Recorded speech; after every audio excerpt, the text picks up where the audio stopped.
Aunque para Dios un año o un día es como 1000 años y 1000 años como un día.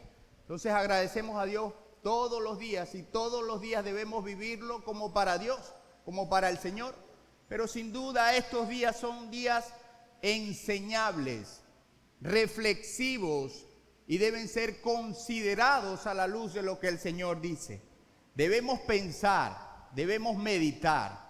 Debemos buscar a Dios en estos días, pidiendo, preguntando al Señor, ¿qué ha sido de mí? ¿Qué he hecho según lo que Dios me ha dado? ¿He crecido, he avanzado o me he estancado? ¿Qué he hecho con la gracia de Dios en mí? Y aquellos que están lejos, ¿qué ha pasado con la búsqueda del Señor? Lucas capítulo 24, versículo 32. Y solo voy a leer estos dos versículos. Versículo 31 dice: entonces le fueron abiertos los ojos y le reconocieron, mas él se desapareció de su vista. Y se decían el uno al otro: ¿no ardía vuestro corazón en nosotros mientras nos hablaba en el camino y cuando nos abría las escrituras? Y levantándose en la misma hora, volvieron a Jerusalén y hallaron a los 11 reunidos y a los que estaban con ellos. Señor, te damos gracias por tu palabra. Gracias porque en ella hallamos paz, dirección, vida. Gracias porque en ella podemos ver la luz que tú nos muestras. Gracias, Señor, porque podemos contemplar cada espacio de nuestra vida en ella. Gracias, Señor, porque es como miel que endulza nuestra alma y espíritu para poder hacer lo que tú deseas, Señor. Gracias por ella, porque ha servido de mucho en medio de las aflicciones y situaciones y también bonanzas en este año, Señor. Te damos gracias por tu palabra como el centro de nuestra vida, como la brújula, como el GPS para que nosotros podamos seguirte como tú deseas, Señor. Te damos muchísimas gracias en el nombre de Jesús. Amén y amén. Esta conversación o esta pequeña porción de la lectura es parte de la conversación que tienen dos discípulos con Jesús camino a Emaús. Jesús se les aparece y ellos comienzan a conversar. Y ustedes saben mucho de esta historia. Y en medio de la conversación ellos le dicen: oye, ¿acaso tú no sabes lo que ha pasado en estos días aquí cerca en Jerusalén? Todo lo que pasó con un varón llamado Jesús, varón profeta y poderoso de Dios, y no has sabido qué pasó con él. Y ellos comienzan a hablar y entonces aquel a quien ellos le están contando comienza a relatarle a ellos por qué había sucedido todo aquello. Para llegar a este punto, cuando le fueron abiertos los ojos y ellos pudieron decir: ¿no ardía vuestro corazón cuando él declaraba las escrituras? ¿No había nada en nuestro corazón? ¿No había un pesar reflexivo de reconocer que estábamos delante del Señor y Dios? Sin duda nosotros en estos días debemos comenzar a evaluar qué está pasando en nuestros corazones. ¿Qué ha pasado en este tiempo, 2024? Reflexivo, de bendición, de gozo, de bonanza, de alegría. Pero ¿qué hemos hecho nosotros? ¿Hemos crecido? ¿Hemos avanzado? ¿Nos hemos estancado? ¿Qué elementos de crecimiento se muestran en nosotros según la gracia de Dios en nuestra vida? Y vean que hay algo que mencionan los discípulos allí cuando Jesús desaparece de la vista de ellos.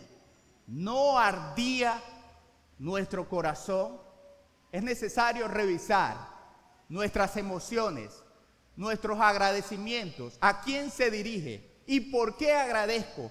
¿Cuáles son mis motivaciones para hacer las cosas? ¿Por qué las estoy haciendo? ¿Por qué me congrego? ¿Estoy buscando a Dios fielmente?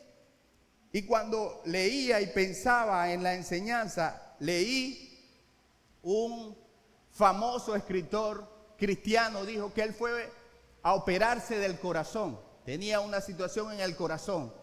Y el doctor, antes de la operación, habló con él y le dijo: mira, hay algunas cosas en tu corazón que deben ser extraídas, deben ser quemadas, deben ser sacadas porque están afectando tu corazón.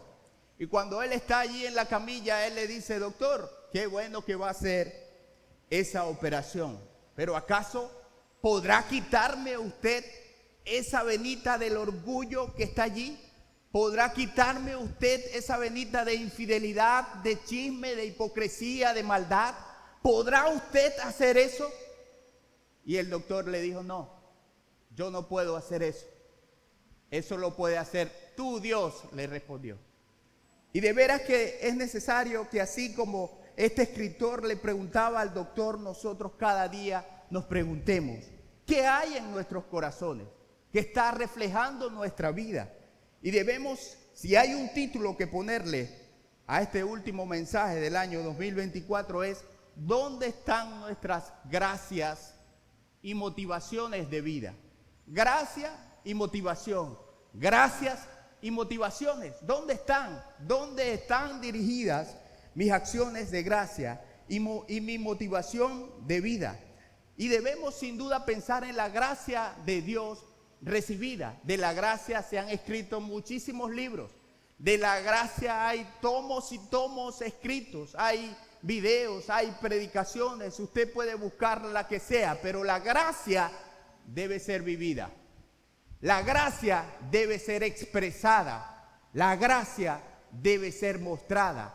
Y la gracia es evidencia de lo que Dios ha hecho en ti y en mí. Es necesario que, más allá de hablar de la gracia, de escuchar de la gracia, debemos aplicar la gracia que hemos recibido de Dios.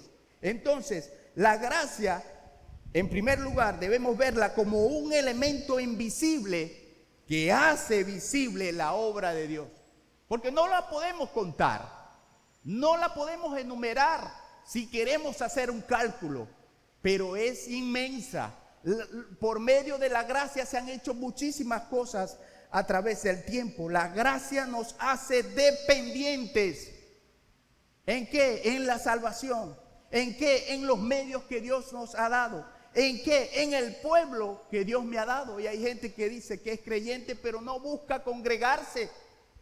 Hay gente que dice que ha recibido la gracia de Dios, pero no es dependiente de un pueblo que está alrededor de él o de ella.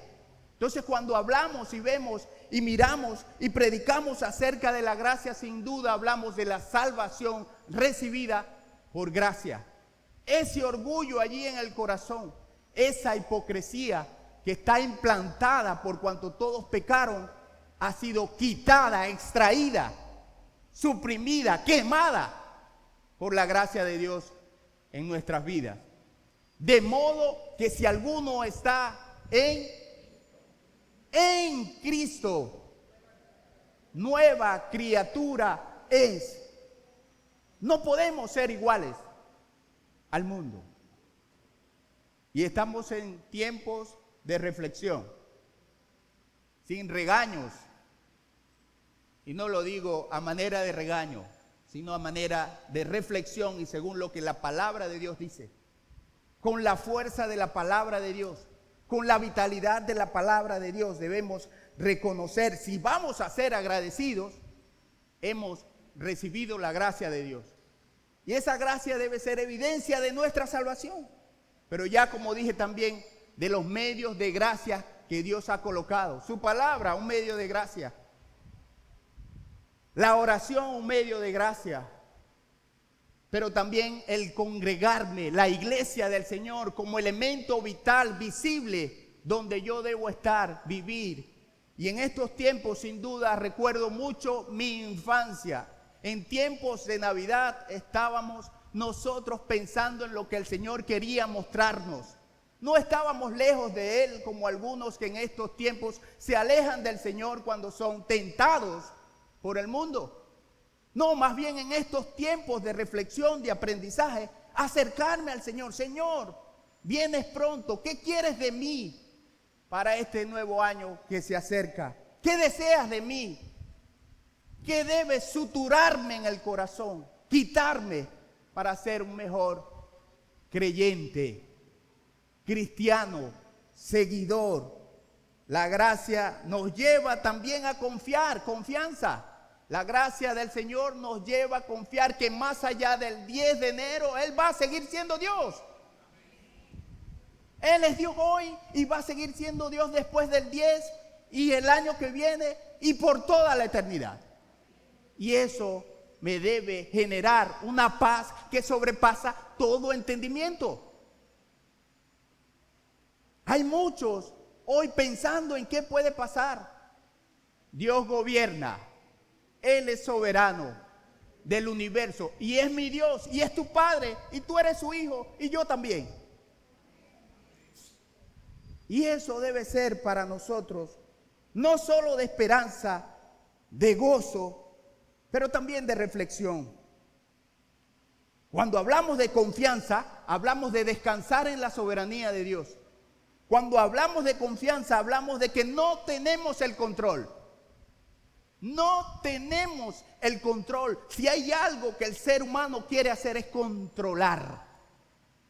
Queremos controlar. Y Dios, cuando cambia mi corazón, cuando yo estoy en Cristo, volviendo al pasaje de los 2 discípulos en Emaús, ellos no estaban viendo al Señor Jesús como Dios, sino dijeron un varón profeta, poderoso de Dios, no como Dios. Y fueron abiertos los ojos.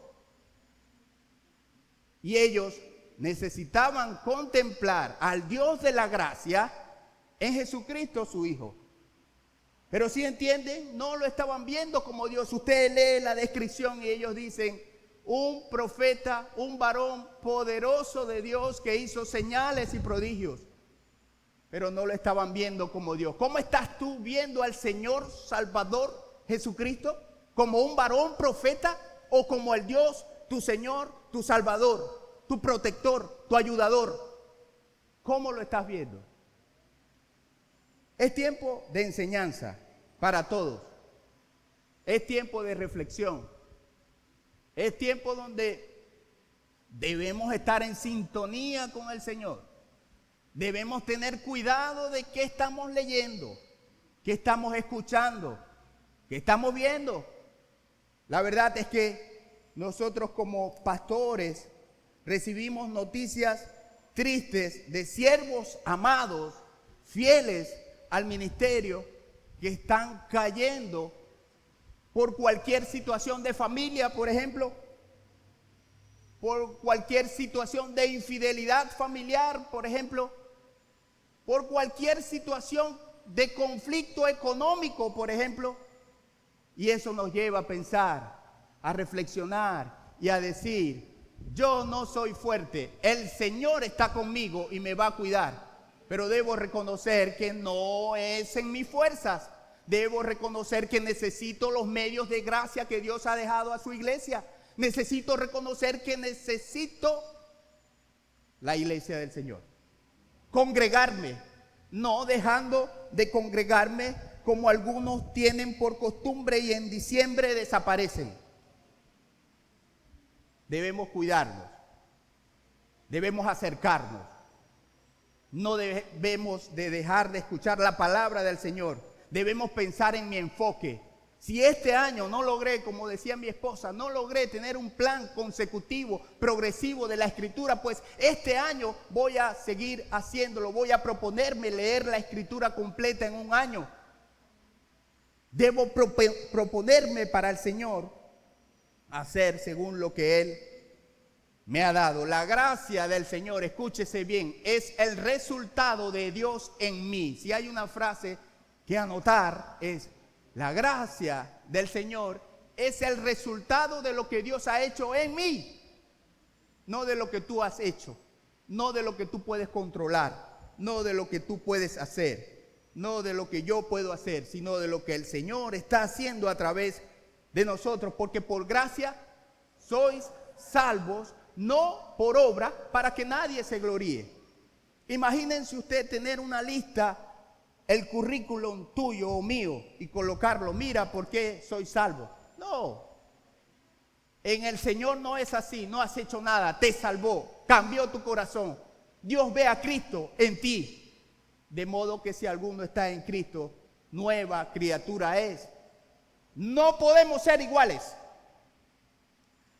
Y es por eso que también la gracia de Dios nos lleva a considerar la verdad de Dios como verdad absoluta. Decía el pastor Denis cuando pasó, no podemos dudar de lo que Dios es. No podemos dudar de su palabra. No podemos dudar de sus promesas. No podemos dudar de sus verdades. No podemos dudar de todo lo que Él ha hecho a través del tiempo, por sus hijos, a través de sus hijos, para su gloria. Y yo debo ser entonces ese instrumento fiel de Dios, ese vaso honroso de Dios que se muestra y está siendo usado por Dios. Y nosotros nos alegramos y estamos agradecidos de ser tomados en cuenta por el Rey del universo. ¿Usted no le da gracias a Dios por eso? ¿Está agradecido si pensamos en gracias y motivaciones? Señor, gracias porque como iglesia estamos siendo usados para llevar tu obra a los Eñapá, que algunos ya están recibiendo del mundo contaminación, y como iglesia debemos seguir preparándonos y preparándolos a ellos para que ellos puedan seguir estableciendo la iglesia en medio de una etnia que está a 850 kilómetros de aquí. Debemos ser agradecidos. Debemos ser agradecidos de lo que Dios puede hacer y está haciendo a través de los grupos celulares, en los lugares donde te ha colocado. Pero no puedo estar escondido, no puedo estar secreto, debo estar como luz del mundo según lo que el Señor nos ha dado. No puedo estar detrás de la nube, debemos estar avanzando porque la iglesia es ofensiva, avanza. Ni las puertas del infierno prevalecerán contra la iglesia del Señor. ¿Quién lo dice? Dios. Si Él lo dice es porque la iglesia avanza. La iglesia es indetenible. La iglesia ni gobiernos, la iglesia ni persecuciones, la iglesia ni aflicciones. La iglesia seguirá avanzando y nosotros debemos estar en ese grupo de avance. La gracia nos lleva a considerar la verdad como verdad absoluta. ¿Y qué significa eso? Que debemos ceder nosotros esas venitas de orgullo, de hipocresía, de crítica destructiva, deben desaparecer y debemos comenzar a vernos como gente que necesita de Dios y que cede y que es dependiente y que puede hablar a la iglesia y a los que están fuera de la iglesia como un representante de Dios. Y es allí donde preguntamos, ¿cómo me ven mis vecinos? ¿Qué ven mis vecinos de mí?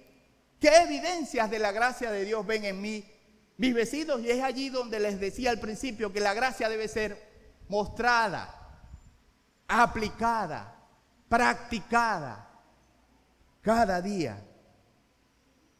Vean que los discípulos allí camino a Emaús, y usted lo puede leer con calma en su casa. Los discípulos no estaban viendo a Dios como Dios. Ellos, allí con aquel forastero, Jesús le dice de qué cosas están hablando, versículo 19. Y ellos comienzan a hablarle a Jesús como aquel hombre y comienzan a decirle acerca de un hombre que era considerado como un varón grande, un profeta grande. Como incluso los islamistas dicen que Jesús es un gran profeta, pero no lo ven como Dios. Pero muy cerca de nosotros pudiéramos nosotros estar viviendo como gente que no ve al Señor Jesucristo como el Dios que es. Como el que me ha dicho, venid a mí todos los que estáis trabajados y cargados, que yo les haré descansar, porque mi yugo es fácil y ligera mi carga. Esa palabra, yugo fácil, ligera mi carga. Ven a mí, que yo te haré descansar, porque soy manso y humilde de. Si queremos ver un corazón modelo, ese corazón que arde, que debía arder en los discípulos, debe ser un corazón que se parece al del Señor. Mansedumbre, humildad, búsqueda sacrificial, confianza. Dios nos ha colocado en una nueva posición. Y no importa si, oye, sentí ese fervor, importa la verdad de Dios, importa la palabra de Dios. Hay gente que siente mucho y cosquillas en la panza y todo lo demás y sale y viven la vida muy lejos de Dios. no se trata de sentimientos y emociones. Se trata de la palabra de Dios, de la obra de Dios, de la gracia de Dios, y lo demás nos emocionamos, brincamos, cantamos, subordinados a la voluntad de Dios. Pero yo sentí, yo escuché, debemos tener cuidado con qué voces estamos escuchando. Es la nueva posición, es el nuevo mandamiento, es la palabra que Dios me dice, es lo que debo obedecer. Y alguien decía: el que cree, obedece. Es una parte de la cosa. El que cree, obedece, pero el que obedece, cree. Es decir, yo no puedo seguir viviendo la vida. No, yo soy creyente, pero no me congrego, y sigue siendo el mismo deudor, mentiroso, calumniador. Dice Bonhoeffer, mi alemán no es bueno, pero él dice en uno de sus libros que se llama Gracia Abundante, que esa gracia es una gracia barata. Tengamos cuidado con eso. Esa gracia no es la gracia de Dios real. Debemos buscar a Dios en santidad, porque sin santidad nadie verá al Señor. Es esa gracia que nos enseñaron incluso en la iglesia esa donde crecimos, que nos bautizaban de pequeños y echaban agua. Allí enseñan esa clase de gracia donde tú puedes hacer lo que te da la gana. Pero allí Bonhoeffer dice que hay una gracia de Dios que nos lleva a depender, a descansar, a confiar, a reconocer, a avanzar, según la verdad de Dios recibida, según el mandamiento de Dios. Y no busco a Dios por el mandamiento, sino busco a Dios porque Él es Dios, y como mandamiento debo seguirle según lo que Él ha dicho. ¿Sí se entiende? No lo busco por la ley y el mandamiento. Recordemos el evangelio de los Gálatas, o la carta a los Gálatas que estudiamos en la célula. No somos salvos por lo que hacemos, la ley, el legalismo, la búsqueda de lo que debo hacer. Soy salvo por lo que Cristo ha hecho en mí y en ti. Y eso implica: el que cree, obedece. Que debo obedecer a ese Dios. Ahora lo obedezco según lo que Él ha dicho, según lo que Él hace, según lo que Él hará. La gracia señala las reglas de vida de Dios como los medios que hay que buscar. Recordemos al joven rico: maestro bueno, sé que has venido de Dios. Y vean el orgullo de aquel hombre. Se compara con el maestro y él se presenta como bueno. Maestro bueno, de bueno a bueno. Sé que has venido de Dios. ¿Qué debo hacer para ser salvo? ¿Y qué Dios le dijo? Los mandamientos, todos. Búscame uno que no haya cumplido. Todos los he cumplido. Dime cuál no he cumplido y lo cumpliré y lo voy a hacer. Pero ¿qué había en el corazón de aquel joven? Esas venitas de orgullo estaban allí, intactas. Y según él, no necesitaba nada, ni a nadie, ni a Dios, sino quería ser alguien más grande. De modo, hermanos, que Cristo vive en nosotros según Gálatas 2:20, y eso implica que yo muestre, hable, predique, avance según lo que Dios dice y hace y ha hecho en mí. De esa manera debemos avanzar. De esa manera debemos procurar enseñar. De esa manera debemos procurar pensar en el año 2025, según lo que Dios ha hecho en mí. Pero ¿cómo le voy a buscar en 2025? Con mi familia. ¿Cómo está mi familia? Según lo que Dios ha dejado allí. ¿Qué están viendo ellos? ¿Qué están buscando? ¿Cuál es su búsqueda? ¿Cuál es el reflejo de mi vida? Y allí debemos examinarnos todos, como aquel médico que fue a operar a aquel hombre, pero ya no va a ser un médico común, va a ser el Señor. Y te va a abrir y va a decir: vamos a detenerlo. Abrimos tu corazón. Se abre allí, se detiene, se coloca para que no te mueras, pero comienza a revisar cada parte de tu corazón, cada emoción, cada tristeza, pero también esas venitas de orgullo, esas venitas de infidelidad, esas venitas de lo que usted le quiera poner. Pero es necesario que en este tiempo nosotros reflexionemos y podamos recibir un tiempo enseñable, no un tiempo derrochable, para derrocharlo y para decir, estoy de vacaciones. La Biblia no, está allí. En enero la leo. En enero busco al Señor. No hay descanso. El enemigo no descansa. Y nosotros en este tiempo enseñable debemos estar preguntando a Dios, ¿qué quieres que siga haciendo? Señor, ¿qué dejé de hacer? Señor, ayúdame en esta área. Señor, no pude completar este plan.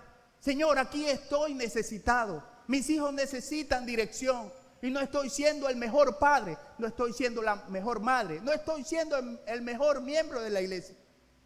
Necesito de ti, Señor. Y vamos a buscar ahora en Marcos 14 para hablar de las motivaciones, sí. Marcos, el Evangelio, capítulo 14, y vamos a leer el versículo 29. Hablamos de gracia, hablamos de que Dios controla, pero nosotros queremos controlar. Entonces Pedro le dijo, aunque todos se escandalicen, yo no.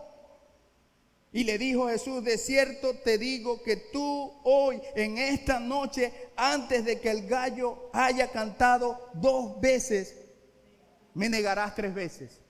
Negación. Pero allí hay aquel hombre que dice, nada te va a pasar, yo te voy a seguir. La confianza en nosotros mismos para hacer cosas para Dios pudiera mostrar una motivación equivocada. Mi confianza, yo voy a hacer las cosas mejor que cualquiera. Yo te voy a acompañar, yo te voy a buscar. Promesas que luego no cumplimos.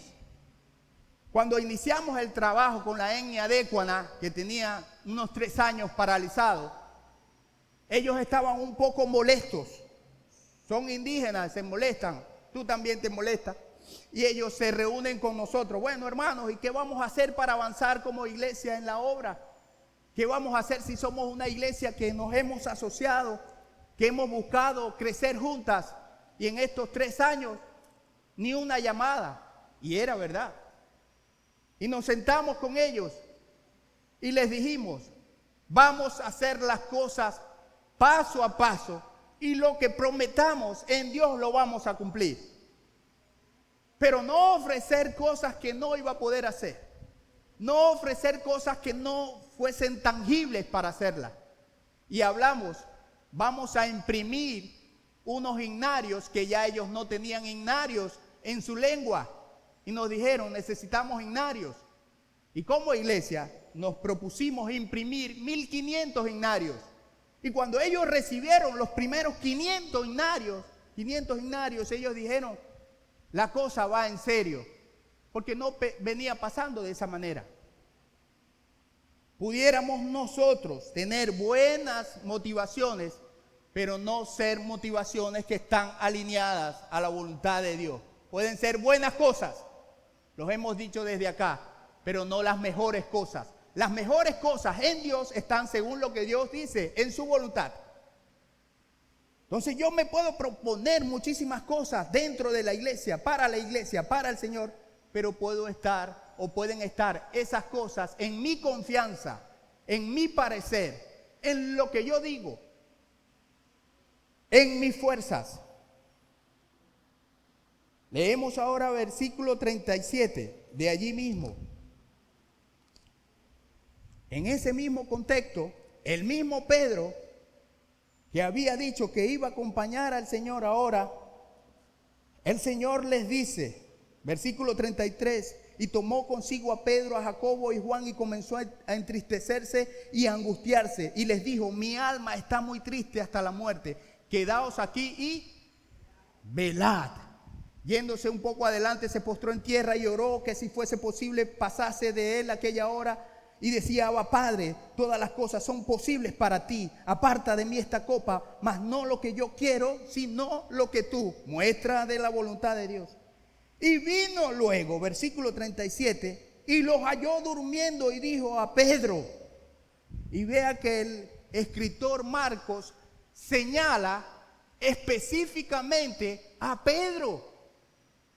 Y le dice: Simón, ¿qué le dice allí? Le hace una pregunta: Simón, ¿duermes? ¿No has podido velar tan solo una hora? ¿Cómo están las disciplinas y medios de gracia que Dios ha colocado en nuestra vida? El Señor oraba pidiendo al Padre en su voluntad que no pasara de Él esa copa. ¿Cómo está tu oración? El tiempo de reflexión, de búsqueda del Señor. ¿Cómo está ese tiempo de velar en el Señor? De orar con la palabra, de reflexionar en mi carácter, de reflexionar en mi conducta. ¿O estás durmiendo? ¿O te da pesar hacerlo? ¿O no logras conciliar una oración de 1 minuto porque comienzas a pensar en lo que debes hacer más adelante? Dios les muestra a los discípulos que las disciplinas espirituales son importantes en búsqueda de la voluntad de Dios, para búsqueda de la voluntad de Dios. Sí se percibe, porque Dios mismo, Jesús mismo, está orando al Padre: pasa de mí esta copa, pero que se cumpla tú, no la nuestra. No tenemos el control. Las disciplinas, la búsqueda de estos medios de gracia son importantes para no caer en tentación. Les repito, familias amadas, ministerios de años, cediendo ante la tentación. Y son noticias tristes, como vemos noticias tristes en la Escritura, cuando hombres no hacen lo que deben hacer, como David cuando cae con Betsabé. Estaba en el lugar incorrecto, en el momento incorrecto, y vio a la compañía incorrecta. Y para allá fue, o la mandó a llamar más bien. ¿Y qué pasó después? Usted lo sabe. Vamos a seguir leyendo del mismo Pedro, versículo 47. Y Marcos ahora no habla que es Pedro, pero dice: pero uno de los que estaban allí, sacando la espada, hirió al siervo del sumo sacerdote, cortándole la oreja. Y respondiendo Jesús les dijo: como contra un ladrón habéis salido con espadas y con palos para prenderme. Cuidado con las acciones precipitadas, incluso para pensar que defendemos más a Dios de lo que Él puede hacerlo. Acciones precipitadas han llevado a muchos a estar muy lejos de Dios. Y aquí Pedro, ¿qué hizo? El impetuoso, el prometedor, el mentiroso. Pero allí debemos vernos nosotros. ¿Cuántas cosas hemos prometido este año y no hemos cumplido? Eso queda para usted. Las acciones precipitadas para Dios estarán fuera de la motivación principal en el plan de Dios. Acciones precipitadas para Dios. Pedro está allí cortando la oreja. Pedro está allí buscando lo que no debe buscar. El Señor está en control.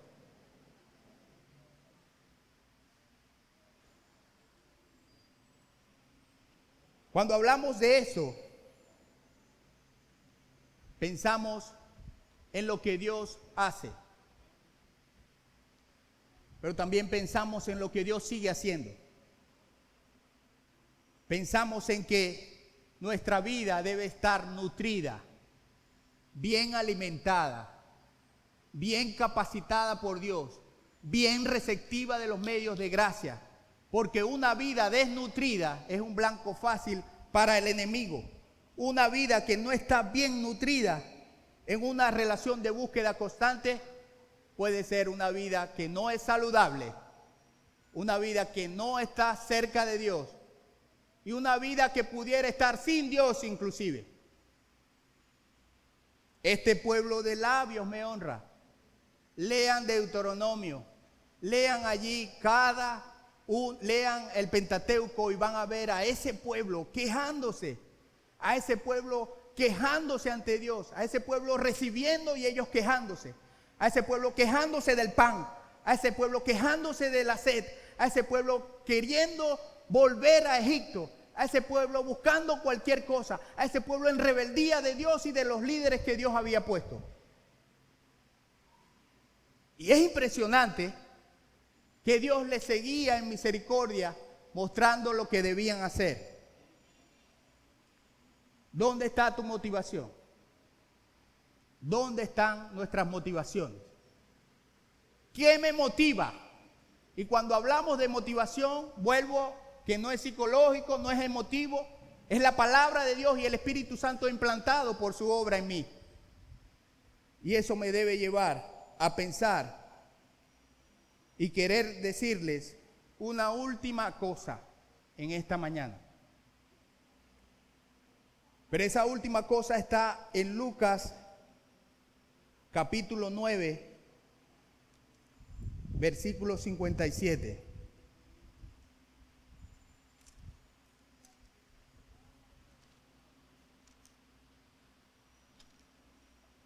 ¿Dónde están nuestras motivaciones?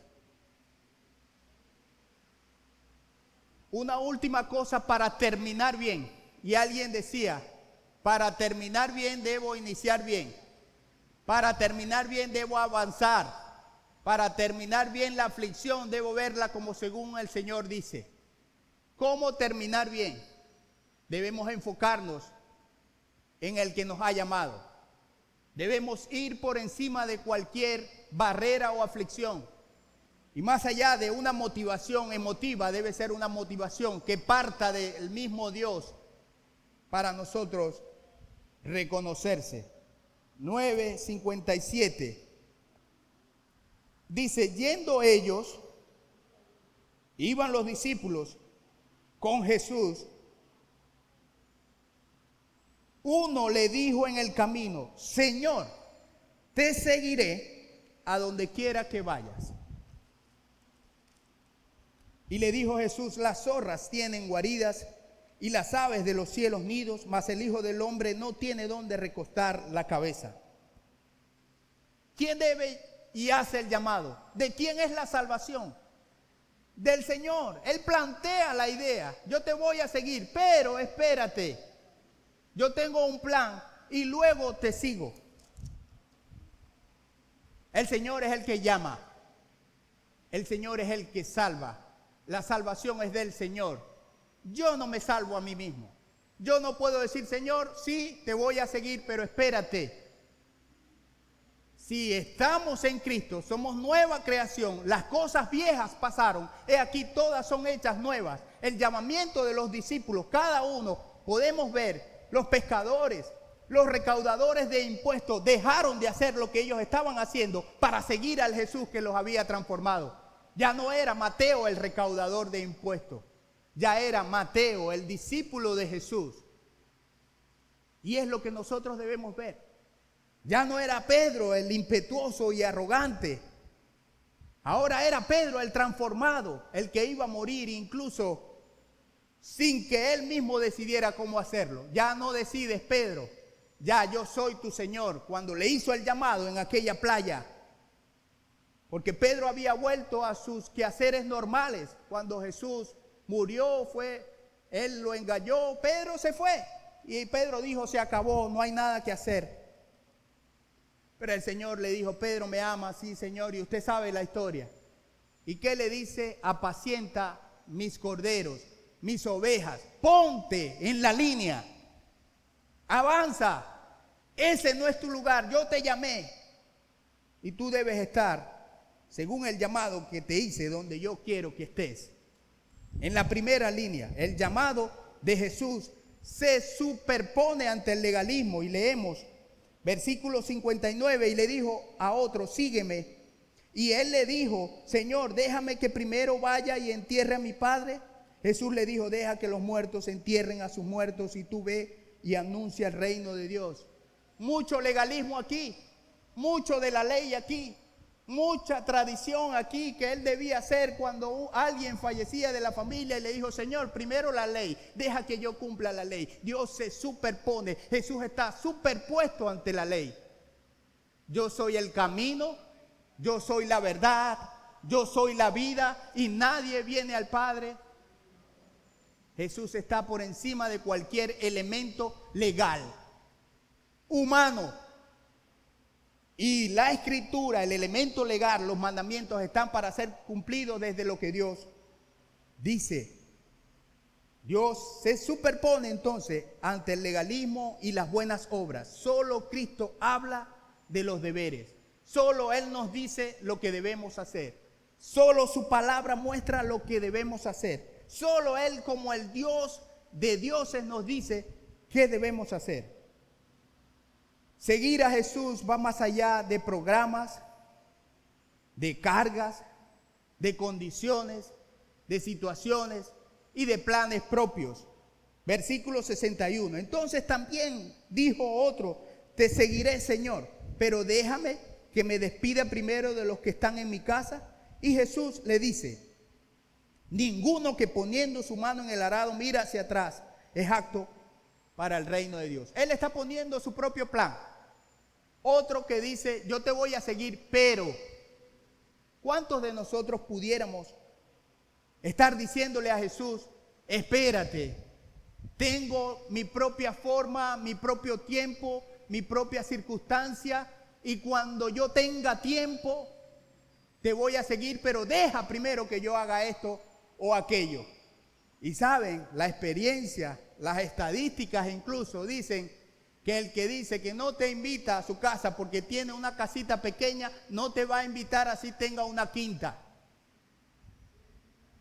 Y dicen las estadísticas que aquel que dice: espérate que no te voy a seguir, después puede venir lo que sea, va a seguir enrollado. El año 2024 sigue enrollado, sigue pensando qué va a pasar el 10 de enero, sigue pensando qué va a hacer después, sigue pensando qué va a hacer, siguen pensando muchas cosas, pero no están enfocados en el plan, en la gracia, en la dirección, en la sabiduría, en el mandamiento, en lo que Dios dice y evoca para hacer. Seguir a Jesús, entonces, vas más allá del programa. ¿Qué le preguntarías tú a Jesús? Según estos tres personajes, ¿te identificarías con alguno? ¿Cuál sería tu pregunta a Jesús? O más bien, ¿qué te respondería Jesús? ¿Qué te diría Jesús? Hay muchos programas en tu corazón. Hay muchos planes que tienes en tu corazón. Hay muchas aflicciones que no estás viendo desde mi voluntad. Hay muchas cosas que están pasando por tu mente que están muy lejos de mi voluntad. ¿Qué te diría Jesús? ¿Qué le dirías a Jesús? ¿Y qué te respondería Jesús a ti hoy, 2024, en este lugar? ¿Qué me diría a mí? ¿Qué le respondería yo? Estamos en un tiempo enseñable. Últimos días del año 2024. Reflexionar, revisar, reenfocar si hay que reenfocar, levantar la mirada, las rodillas paralizadas, aquellas que están allí, como cuando dicen que le falta aceite, tan oxidadas porque no me he arrodillado ante el Dios y Padre para pedirle y clamarle que quiero ser un mejor cristiano. Es tiempo de reflexionar. Para terminar, solo el creyente es obediente y solo el obediente cree, dice Bonhoeffer en el libro En manos de la gracia. Y es impactante porque él dice: si te quedas con una de las dos partes, puedes estar viviendo una gracia barata. Puedes estar obedeciendo por obedecer, o puedes estar diciendo: no necesito hacer esto porque he sido salvo. Hay que tener cuidado. Por eso él dice: la gracia de Dios La salvación del Señor tuvo un costo inmenso, incalculable, invaluable. No puede ser valorado, calculado. El Hijo del Dios Altísimo descendió para morir por su pueblo, por aquellos que le han reconocido, que se han acercado en arrepentimiento y fe. Si hay algo que yo pudiera decirles que deseo de mis hijos, es que ellos sean los siervos fieles que el Señor quiere que sean. No hay un regalo mayor. ¿Y qué deseos a veces escuchamos de los padres? Deseo que él sea el mejor beisbolista, deseo que sea el mejor basquetbolista, deseo que sea el mejor. Y no estoy diciendo que esto sea malo, no me malinterpreten, pero ¿cuál es tu mayor deseo? Y cuando hablamos de deseo, hablamos de esa búsqueda para el Señor. Si hay alguien que tuvo un deseo para su pueblo amado, fue un ser humano como tú y como yo. Y está escrito en Deuteronomio 32, y con esto vamos a terminar. ¿Saben quién es ese personaje? A ver, ayúdenme. ¿Quién dio estas últimas palabras? Hablamos de Deuteronomio, casi terminando. El Señor le dijo: no vas a entrar en la tierra, hijo. La vas a ver de lejos, pero no vas a entrar. Ese mismo personaje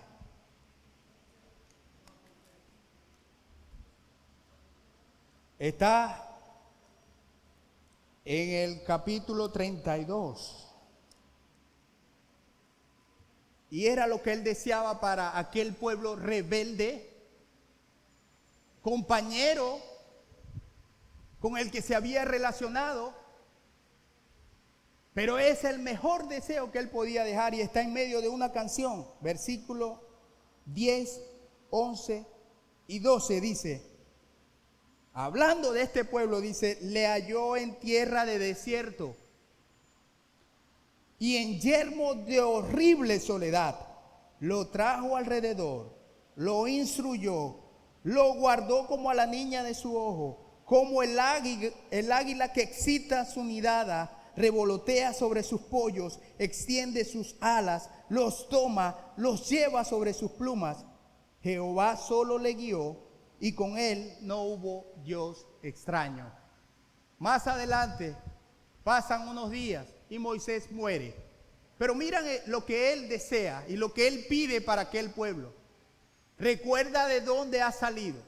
Recuerda quién te ha instruido. Recuerda quién te ha amado y te ama. Recuerda quién es el Dios que en la soledad te llamó. Aquel Dios que te amó. Como aquel águila que excita su nidada. Es una ilustración impresionante para deleitarse en la palabra de Dios, en lo que Moisés estaba pidiendo, en lo que Moisés quería del pueblo y en lo que nosotros debemos querer, buscar y hacer como pueblo de Dios. Reconocer a ese Dios que nos ha cuidado, amado, incluso más allá de lo que nosotros hemos visto, entendido, probado, incluso en la aflicción. Él lo permite para que nosotros lo veamos como Él es. Y no veamos ninguna de estas cosas lejos de lo que Dios quiere. Vamos a ponernos en pie. Y solo recordar, preguntar, ratificar que estamos en un tiempo enseñable. El Señor mostrándose desde su palabra, desde su aposento, desde su corazón, hablando a nuestros corazones, queriendo hacernos una operación a corazón abierto y quemar allí todas aquellas cosas que nos pudieran estar afectando. Y nos podemos ir con estas preguntas. Hemos crecido en el año 2024, reflexionar. Hemos perdido terreno a nivel de familia, a nivel de grupo celular, incluso a nivel de iglesia. ¿Qué elementos muestran que he crecido? que la gracia de Dios me ha dado lo suficiente para decir, Señor, gracias, porque tu palabra es un deleite para mí. Porque me he acercado en oración y este nuevo año lo seguiré haciendo con más fuerza, porque tú vienes pronto. Tu venida está cerca. Y no puedo buscar y hacer nada mejor sino que buscarte a ti. En dirección, en cuidado.